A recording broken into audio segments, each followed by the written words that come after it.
नमस्कार दोस्तों, IAS point में आपका स्वागत है। मैं हूं उत्कर्ष सिंह। आज हम इस वीडियो में बात करने वाले हैं पूर्वी यूरोप के एक देश बेलारूस के बारे में, जिस पर यूरोपीय यूनियन ने प्रतिबंध लगाया हुआ है। हम लोग बेलारूस के बारे में बात करेंगे, जहां पर तानाशाही शासन कायम है। बेलारूस पूर्वी यूरोप का एक साम्यवादी देश है, जो सोवियत रूस से 1991 में विघटित हुआ था। तो हम लोग बात करेंगे कि उस पर क्या प्रतिबंध लगाए गए हैं, कौन से प्रतिबंध लगाए गए हैं और वहाँ का शासन कैसा है। वीडियो शुरू करने से पहले सब्सक्राइब बटन को दबाकर चैनल को सब्सक्राइब कीजिए और वीडियो को पूरा देखिए, क्योंकि यह वीडियो बहुत ही अधिक इन्फॉर्मेशनल होने वाला है। तो बेलारूस के राष्ट्रपति या तानाशाह अलेक्जेंडर लुकाशेंको पर दबाव बढ़ाने के लिए ब्रिटेन, अमेरिका और कनाडा ने बेलारूस पर नए व्यापार, वित्तीय और विमानन प्रतिबंध आरोपित किए हैं। यूरोप के सबसे अधिक समय तक शासन करने वाले शासक बेलारूस के राष्ट्रपति अलेक्जेंडर लुकाशेंको ने सोवियत संघ के पतन वर्ष 1991 के कारण पैदा हुई अराजकता के बाद बीच वर्ष जो 1994 में पदभार ग्रहण किया था। 1991 में सोवियत रूस का विभाजन हुआ था, तब वहीं पे बेलारूस का जन्म हुआ। तो 1994 से जो वहाँ पे 1991 से जो बेलारूस में या सोवियत संघ के जितने भी विभाजित देश हैं, उसमें जो अराजकता पैदा हुई थी, तो 94 में इन्होंने पदभार ग्रहण किया। तब से लगातार अब तक शासक हैं। इन्हें अक्सर यूरोप के अंतिम तानाशाह के रूप में वर्णित किया जाता है। इन्होंने सोवियत साम्यवाद के तत्वों को संरक्षित करने का प्रयास किया है। बेलारूस एक साम्यवादी देश है और यहाँ के शासक को अंतिम तानाशाह के रूप में वर्णित किया जाता है। वह 26 वर्ष से सत्ता में है और देश की अर्थव्यवस्था का अधिकांश हिस्सा सरकार के नियंत्रण में है, जो कि साम्यवादी देशों में होता है, तथा विरोधियों के खिलाफ सेंसरशिप एवं पुलिस कार्रवाई का उपयोग कर रहे हैं। वर्ष 2020 में हुए चुनाव में अलेक्जेंडर लुकाशेंको को विजेता घोषित किया गया था, जिसके बाद राजधानी मिन्स्क में विरोध प्रदर्शन शुरू हो गए और सरकार द्वारा प्रदर्शनकारियों के खिलाफ हिंसक कार्रवाई की गई। आर्थिक अस्थिरता और चुनाव की निष्पक्षता पर संदेह को लेकर सरकार के खिलाफ आम लोगों में व्यापक गुस्सा है। आम लोगों मतलब नागरिकों का आरोप है कि राष्ट्रपति ने अवैध तरीके से चुनाव को जीता, गलत तरीके से चुनाव को जीता। अभी जो ओलंपिक का समापन हुआ, उसमें बेलारूस की एक धाविका थी जो 200 मीटर में स्प्रिंट करती थी, 200 मीटर की रेस में भाग लेती थी, क्रिस्टीना स्पिस्कोवा। वो अपने देश बेलारूस जाने से मना कर रही थी। उनका कहना था कि अगर वो बेलारूस जाएंगी तो उनको टार्चर किया जाएगा, उनको जेल में रखा जाएगा, क्योंकि उनके ओलंपिक अधिकारी उनको चाहते थे कि अन्य दौड़ प्रतियोगिताओं में भाग लें जिसकी वो ट्रेनिंग नहीं की हुई थी।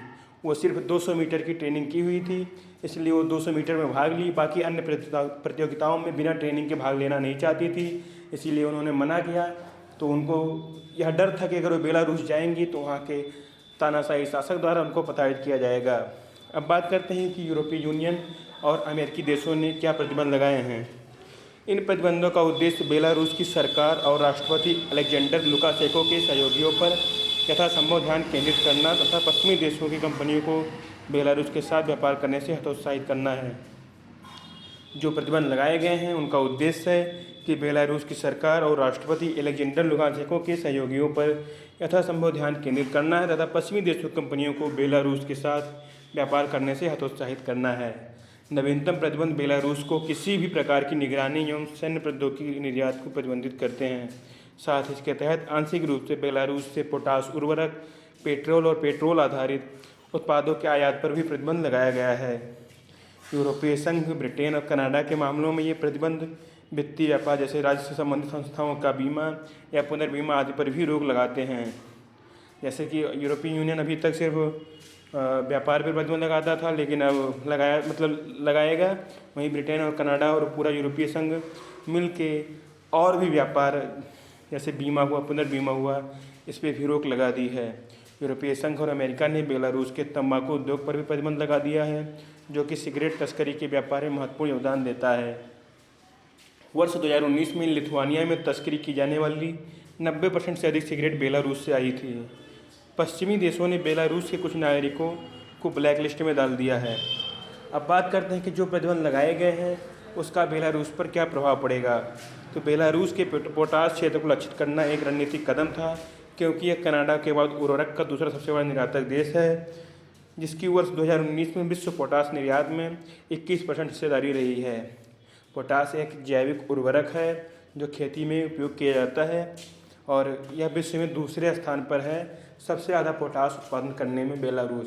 आप लोग नोट कर लीजिए, दुनिया में सबसे ज़्यादा पोटास का उत्पादन कनाडा में होता है, उसके बाद बेलारूस में होता है और बेलारूस का 2019 में विश्व में हिस्सेदारी 21% थी।